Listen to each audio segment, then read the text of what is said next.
So your salon is generating money, but you're not making a profit. What do you do? Hi, I am Kayla Swanson, and I'm your host of High Performance Salon Academy's Profitable Salon Owner podcast. And today I get the pleasure of having on with me Danielle Cherewyk. What's up, Danielle? How are you?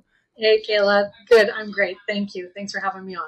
Yeah, I'm so glad that you're here. So Danielle Cherewyk is a mentor inside of our academy. She is leading our profit mastery course that we have going on. We have a lot of really high level conversations about how to make a profit, how to look at your numbers, and honestly, a perspective that if you're listening to this that you may not have heard before. So I'm really excited as we've been diving in deep onto how to make our salons profit and how to look at your numbers differently so that you feel really good about it in a way that maybe it's not your strong suit, but at the end of this call or this podcast, that you'll have an outlook that'll be so much more magical. So Danielle, tell me a little bit about yourself. Let's get into this. Tell me about where you're from, how long you've had your salon, give me the details. Yep. Awesome. Thanks, Kayla. Well, my name is Danielle Cherewyk. I am a multi-location salon owner. So I've got 2 locations in Northern Alberta, and then we also have a school. And then I've been a mentor for 5 years inside the academy. Whoa, that's a long time. So you've been a salon owner for a long time, man. Yeah, and you've been even past being a mentor, you've been around the academy for a long time, and it's been so cool. Like just in the growth. Like I love these kind of topics in meeting and talking about things that we are still in because you're a student too. Like just as much as you have learned a lot, and you're certified in Profit First, and you've learned a lot, but you're also a student to the own practices that you're talking about. So in the topic that we're discussing today, tell me like your own experience with evolving in your salon and the profit and the mindset that you have had around that. I mean, when we talk about profit inside the salon, I've owned my salon for 17 years. Wow. Since I was 22. And so I definitely went into it like, it's not about the money. It's just I'm so passionate about it and all of those things, as lots of hairdressers do. And I mean, it's not. It's always about serving, and it's always about the impact that we can create. But it also is about the money. We have to be smart as business owners. Like we have to make money in order to continue to invest inside the business, to grow our people, to grow pathways. And I feel very responsible about that because I have a team of over 45 and they all have families and things to fund and dreams to grow. And so I do take it really serious now. Not that I didn't before, I just didn't know how. And so that's kind of what happened was I had my son, I was very young. Then I started having babies. And that's when I think I really started taking it seriously for myself, where I was like, okay, like I can't have a hobby job.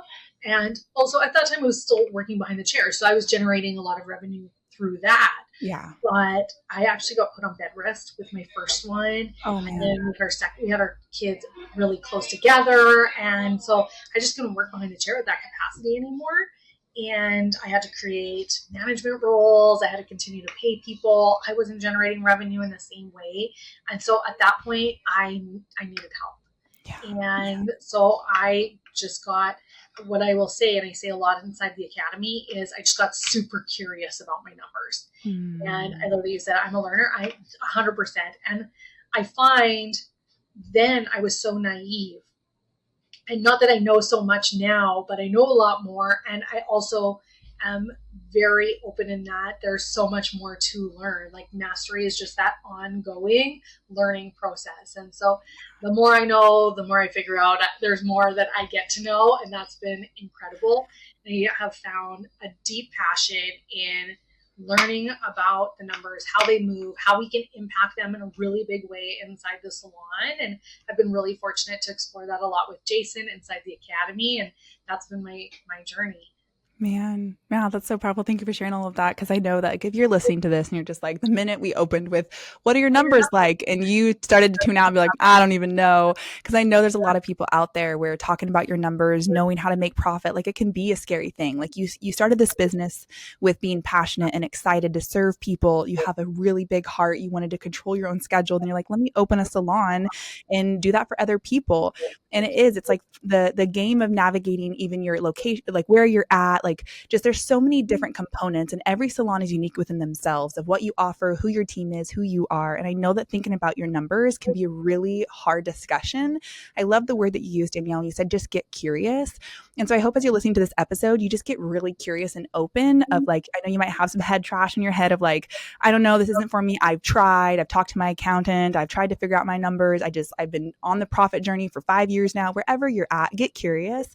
And I would love, Danielle, what would you say to those who are listening of, where they're at, knowing kind of where you were and you got curious, how would you help to bridge that gap between people of where they're at? They've had a struggle with their numbers or profit, or maybe they're discouraged. What would you say to them to kind of get them set up to like the conversation that we're about to have? Yeah, I love that, Kayla. I know one of the biggest things that impacted me the most in that part was being able to see that it was possible. And so here's what I will say is once I got really honest about where I was at, I could reach out and start getting help, start getting coaching. That led me into the academy. And since then, I've been able to 4X my top line, but I've 200X'd my bottom line. And it just has been, yeah. And so when we start to know that it's possible, if I can do it, anybody can do it. I didn't even graduate high school, Kayla. And so, like, anybody can do it if we have that awareness. We need to start with being honest about where we're at and being okay with asking for help from people who can really help move the needle and are going to be okay with having an honest conversation. Yeah. Yeah. I mean, wow. Like, again, if you guys heard that, 4X your top line and 200X your bottom line, that's just a powerful thing. If you're listening, like, that's not even possible. Well, just stick around. We're going to talk about that. That is so incredible. So let's talk again about like that journey, because there's obviously, it's a journey in terms of like, you get the idea, you start moving forward, but there are setbacks. And so in that fluctuation is as we're going to be talking about how to position yourself in pursuing profit and how to look at your books and things like that.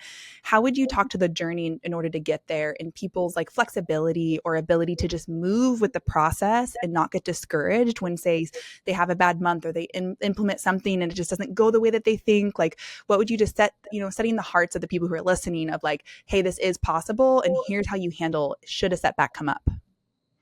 I mean, setbacks come up. Like the first thing that comes to mind, and most salon owners will know this, is like, I have to replace my hot water tank.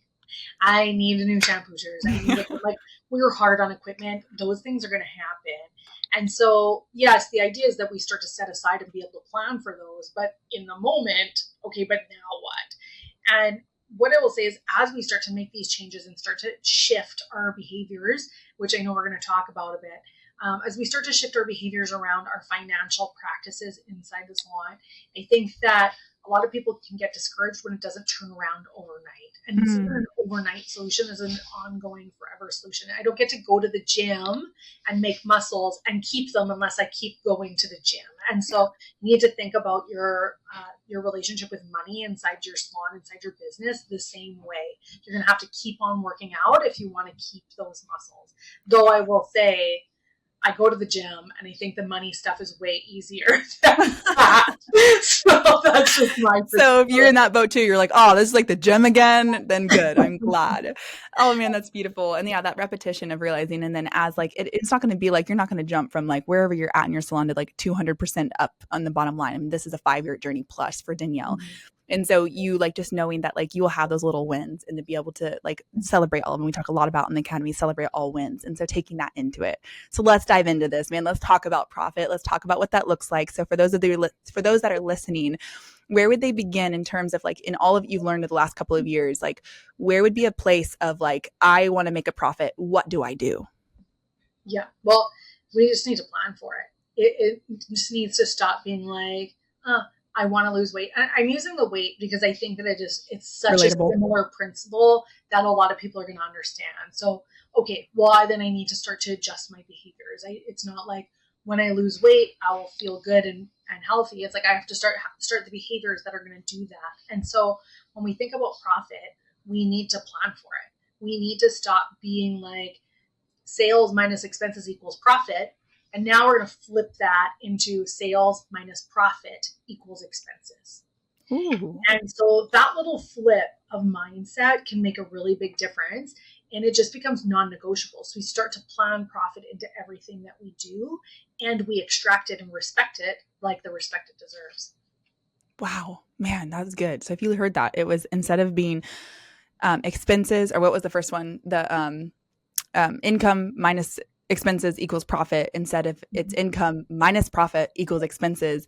Like some people are going to be hearing that for the first time and be like, I don't even understand. What do you mean? Take that first. That's not possible. So let's dive into that. What does that start to look like? Are you still guessing what your color services are actually costing you?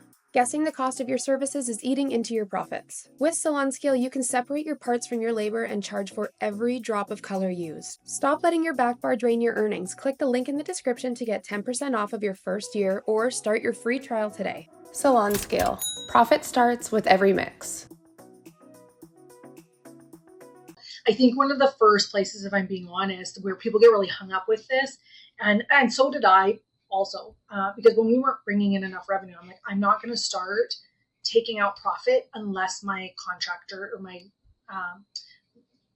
in that world, we contractors, but in our world, be like commission stylists, your service providers. So once your service providers are paid, and unless they're paid, you're not going to keep them and you're not going to be able to keep on generating revenue. So we need to protect the revenue coming in. We can't have revenue without buying product for the shelves, to do the services, to sell the product, and without paying our service providers. So those two need to get paid first.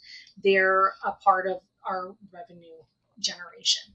So once those two expenses are paid, then we decrease, or then we take out profit. Now, we can still manipulate those a lot. We've got a lot of different resources that we talk about inside the academy for like what happens if I have old grandfathered commission structures, or if I have, agreements that aren't serving us, or I have that like a lot of old things that maybe my profit or my payroll is too high. We do have some strategies for how we can adjust that, but we do want to make sure our service providers are paid well so that we can continue to grow our business. Mm-hmm. So once that's taken care of, then now we start to look at, okay, what's left over. We'll take out the profit first, and then we start to look at, okay, now what is left for expenses? What kind of a place can I afford to be in? How much rent can I actually afford? How much amenities? I think that this is a really big thing that we talk about inside the academy, is like pretty versus profitable. And salons, we get really hung up on like having really pretty amenities and decor and equipment, and we're always getting all of those things, which is fine. And I think it's important. I want to have a luxury client experience for sure. But if we take the profit first out and then just do that with what's left over, you'd be surprised at how innovative and scrappy we can get with curating those and just being really smart about them so that we're profitable and pretty. Wow. Man, that's such a crazy concept to think about, because like obviously you want it to be pretty, but there are other options. Like when you think, oh, well, I have this amount of money, then I'm going to obviously buy this amount of things, instead of like you work with what you have, instead of like spending, like you adjust your income, or your, like Jason talks about this all the time too, like you will spend what you have. And so just making more money is not going to change your spending habits. It's going to have to be like, you got to set in place boundaries and be so intentional about that money that's coming into your salon. So then you know what you want to do with it, and you're being proactive. Like you'd said before, Danielle, you have to plan for it. If you want to make a profit, you got to plan for it and then operate within that, because you will use the money. Yeah, you have a really good month, you're like, oh man, buy all these new things because we made a lot of money this time. But if you don't have the structure within there, and if you're listening to this and like there's going to be a lot, like I know talking about these concepts can feel kind of daunting or feel like a little heavy, but like we will dive into your salon and your profit inside of our academy. And if you want more information on our profit mastery course, there will be a number in the description. You can just text profit to that number and all the details will be in there, to be able to get more information on supporting you specifically. Like this, we have 30 minutes to talk about a concept and changing your mindset around your profit and how you're making it, so you can start making those tweaks and get very curious, but being intentional. Man, I love that. Okay, so continue. So you're talking about doing your profit first. What are another big mindset shift in doing that, where people can start to take action in making that profit? Opening a new salon or remodeling? Feeling overwhelmed? We've got you. At Collins, we custom build salon equipment made just for you in Tennessee, with local reps and designers to guide you from layout to delivery. Explore at collins.co/HPSA. So that's such a great question. Thank you, Kayla. So what we really want to do is use behavior hacks in order to start seeing these things happen. Ooh. So think about like, we have these natural behaviors and natural tendencies. So how can we manipulate those to work for us? So again, like going into that health and wellness world, like maybe I have a hard time getting it. Like I hit the snooze button. My husband loves to hit the snooze button. And so a behavior hack for that, it's a little surprise tip inside this podcast, a little behavior hack for that is to put your alarm clock across the room, not on your nightstand. So you can just reach over and, Oh, hit it, put it across the room. that's a good And idea. so we're starting to use like behavior hacks. So if we open up a profit account and we put it in a different bank where it's not easy to use, then we take it out and we don't see it anymore. So just like you said, like money will expand into how much you have. Like you will spend as much as you have. Yeah. That's called Parkinson's law. So it's another natural behavior. So when we think about Parkinson's law, we can think about time. So time will expand in the amount of time that I give it. So like if I have 2 weeks to do a project, I'll probably pitter patter and wait until the last hour and, I'll get it done in the 2 weeks. But if I have 2 hours, I'll just do it right now. Yeah, because you have to. So again, we're just using that behavior hack of looking at the behaviors that we have around money. So some of the things that we want to do is set up a separate profit account at a separate bank. So that's really important because we don't see it anymore. It's like out of sight, out of mind. I don't even know. Taking the chips out of the pantry. So yeah. Wow. Then we get super innovative about what's left. And then the other thing that we do is we start to do that transfer once a week. So again, just getting into that repetition, make that transfer every week so that it doesn't build up. We get consistent and we can start to fill up our other accounts. Now, I like to have more than just a profit account. I like also separating out some bigger expense accounts like payroll, overall expenses, and tax and savings. So yeah, things are non-negotiable, things that you yeah. know that you're going to have to spend. Yeah, and then we're able to control our cash flow in real time instead of having to wait for accounting reports that we don't understand and we get super frustrated about. Wow, man, that's super. That right there. If you're listening, that was a big for me too. Of like, oh yeah, that's a good point. I want to take a step back for a second and make sure that for those who are listening, people aren't having like panic attacks on closing the loop on people who've never even thought about putting aside a profit, because obviously a lot of people are going to have the mindset of profit last, and so when people are getting started in that, when you're saying put a profit aside, where's it for these people who maybe have a small profit or don't have any profit or they don't even know where to begin? What would you say would be a good beginning like place for people to put, like what percent, what amount, where do they start? Or even those people who don't have, like, can't even fathom. I use all my money. I don't know what you're talking about. So where would you kind of start to those people?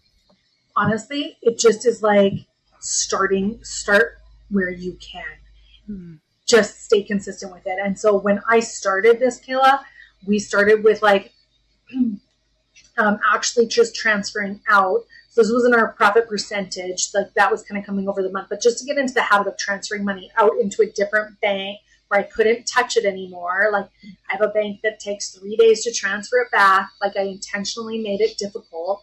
And so how much would I be comfortable to transfer out of my main account? I started with $100 a week. $100 a week. And like that was less than 1% of our revenue, just for reference of what that looks like. So if you're doing $10,000 a month, maybe you want to put $10 a month. If you're doing $100,000 a month, maybe 100, maybe 1,000. It can just be wherever you're at, as long as you can do it consistently. And then we slowly worked up to, now we're transferring 1%, 2%, 3%. And this is actually cash profit. So it's not like accounting profit. It's another deep concept, but I just want the listeners to really understand that this is just the habit of taking money out of your main account and putting it into a profit account that you will pay yourself with. This is not your manager's wage. This is not your owner's wage. This is profit, which is the wage that you get for having a risk and stake inside the business. Yeah. So start small. Yeah. And even if that's a concept that there's a podcast that Jason and I did a long time ago on the 3 pillars of profit, where Jason does a really good job breaking down how to pay yourself in 3 separate ways within your business. And go check that out. It's one of our most popular podcasts because a lot of people don't understand that concept in and of itself. So if you want to more on that, there's that podcast out there as well. We'll drop in the description too if you want to take a tag at that. Man, so you were saying I love this, and the behavior and the mindset of getting to just like curate the habit. I think another thing that came up from me and the people listening is a lot of our salon owners are going to have accountants, or maybe there could be some people out there trying to do all their own. But in the concept of changing these behaviors, how do you have that conversation? Like, how does this meld in with your accountant? People say they have other people managing their books, anything like that. How do you start to marry those together? Ready to transform your business and improve your salon's profitability? With Lonza's 3-in-1 technology and intermixable shades, your hair color inventory is streamlined with limitless creativity behind the chair. Click the link below to unveil the secret to salon success. So a few different things and thoughts come to mind around having accountants. And like you said, you shared those resources, but we do talk about like accounting, interviews and different things in our Salon Money Mastery program. Nice. So I will say that there are a lot of resources inside the academy for that. But just to give you guys a place to start is, one, you shouldn't be doing your own accounting unless you're an accountant. Like I said, it's no joke. We need to take it seriously. And when we're starting to get our P&Ls and our things from our accountants, I always just ask like, can you explain that to me differently? Like, instead of feeling stupid or feeling like I'm embarrassed to ask. And that's how I started. I was like, oh, geez, I've been owning my salon for a few years. I really should know this. I don't want them to know that I don't know this. I don't want them to think I'm stupid. And instead I was just like, can you explain that to me differently? And I just took the ego out of it. And just, if you don't understand that, if you have an accountant that's talking to you like that in a way that you don't understand, you need to just be honest and say, I don't understand. Can you just explain that to me different? Or like, I'm just curious about this number. Like, it just gets different when we feel like, instead of feeling stupid, think that, feel curious. Feel curious about it. I love it. It's our power word of the day. Feel curious and get curious about everything. And because I know that's such a good point about with your accountant of just like asking the questions. Like, they should be, if they're the professional, if they're the right accountant for you, then they will happily explain it in a way that you understand it, because I know they get in their own, habits of just like, well, you don't let me just handle it. I got it. Or any whatever your experience is with that. Yeah. Getting curious. You want a partnership with your accountant. You want to have somebody that you feel like you can rely on that can also listen to you well, in terms of like, let them be the expert, but you also are the salon owner. So taking that power back too, and finding an accountant that you feel comfortable with, you can ask those questions. And it might even be like, you may think that you're uncomfortable and they don't mind. And so get curious, ask those questions. If that's where you're at right now, you're like, well, I don't even know what my accountant is saying. Start there. Start in the place of asking the questions to just get more familiar and explain in a way that you can conceptualize. Yeah. And I know like we can get some resistance from accountants on starting to open up different accounts or doing different things like that. And I remember just having a conversation, like I started it and my accountant's like, listen, like this is really annoying to reconcile extra accounts. And I was like, oh, are we making more profit? And they're like, yeah, we are. But like, so just keep making more profit, but don't do these behaviors. And I was like, no, the behaviors are making the profit. They go hand in hand. So I'm going to keep doing it. And they were like, okay. And so we did end up switching accountants at one point. And I was, like I said, we just had to find somebody that worked for us. And we've been able to continue to build on those. So they are out there. If you have somebody that's really resistant, I would just say, explain to them why, explain to them the concept and what you're trying to achieve. Like, you should be partnering in that together. Yeah. Are you ready to increase your retention and revenue and convert website traffic to clients? Then you're ready for Maya. Maya creates better business relationships by pairing the right clients with the right beauty professionals. Use promo code HPSA for your first 2 months free. Visit joinmaya.com to get started. Man, that's amazing. I love this whole concept is just so powerful, because I know like you who are listening, those who are listening, like being able to feel a little bit more confident in your money, your cash flow, your accounting, your like numbers. Like we do hear a lot, people are like, I don't really know my numbers, or they're embarrassed by the numbers, or they say one thing and something's different. And you want to feel powerful in your salon, that like you're building something. Because like Danielle said before, she's got 45 employees who all have lives too. And you're building a salon, trying to curate your own life, get yourself in a position where you are still love and passionate about what you do.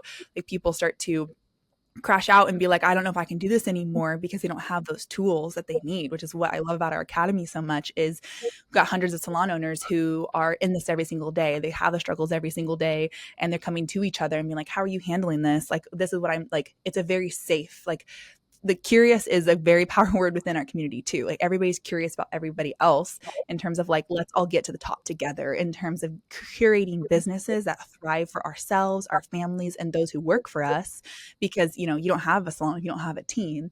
And so people will stay with you if they can see their career with you. So if your salon is evolving, you feel confident in your salon, that changes your demeanor too. And so being curious, being intentional about looking at your numbers and what you're doing and you making a profit. And that will also change the energy that you're putting towards your business when you know that your business is giving back.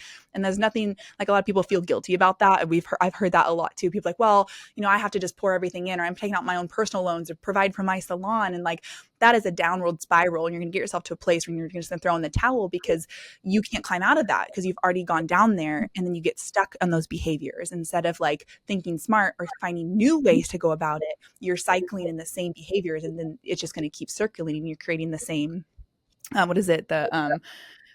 Insanity is like doing the same thing over and over again, expecting different results. Like that is where you get stuck in. And so if that's where you're at and you feel that way and you just want some support or you want to deep dive into your business, text profit to the number in the description. We would love to support you in that and have that conversation of how to get you looking at your numbers in a way that you can feel confident, that you can feel like you are actually getting somewhere and where you wanted to be. Because I know you want to serve others and I know you want to build your salon. That's why you did this in the first place. But it'd be really nice to make a profit too, wouldn't it? So if you need any support in that, that'd be amazing. And Danielle, as we're kind of wrapping up this, man, the time went by so fast.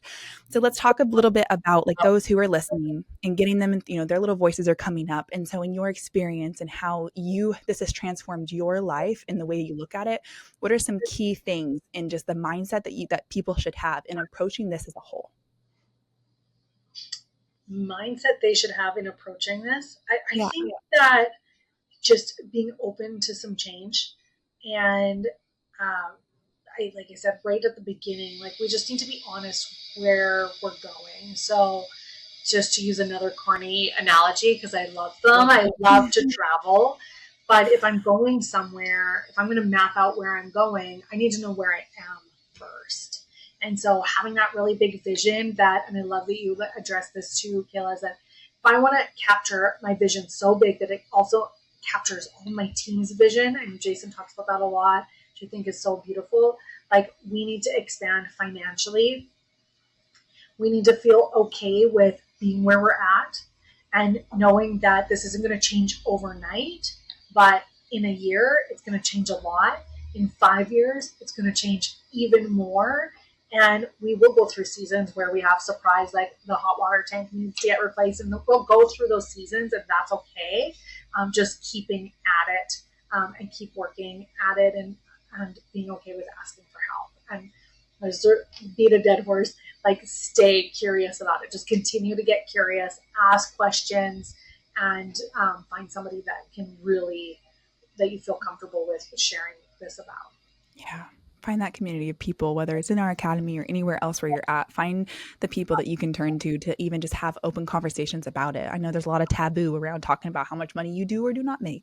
There's taboo around how much you pay your employees versus not. And there's like money can be just such an ugly topic, but it's also a way of life. Like yes, like money should not be the root of all happiness, but it's also a big part of us, you know, growing and thriving and, you know, evolving. And so getting out of the stigma of money is a bad word or is not something to be talked about. Like I've had to do my own journey of healing my relationship with money just because I like anytime somebody brought it up, I'd be like, how much do you make? I'd be like, and it just is such a taboo thing. So even getting more comfortable talking about that.